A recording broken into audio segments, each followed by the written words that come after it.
కన్నె సమిధల్లె మారి నిలువెల్లా వెలిగెరా. భోగాన్ని విడిచి త్యాగాన్ని వలచి తాపసిగా నిలిచెరా.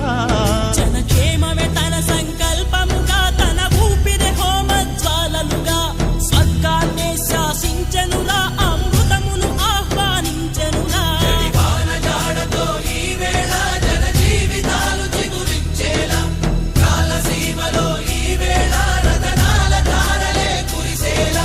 కల్లు కల్లు మని సిరిమూవల్లే చినుకే చేరగా, జల్లు జల్లు మని పులకింతల్లు పుడమే పాడగా, హరివిల్లు ఎత్తి కరిమబ్బు వాన బాణాలే వేయని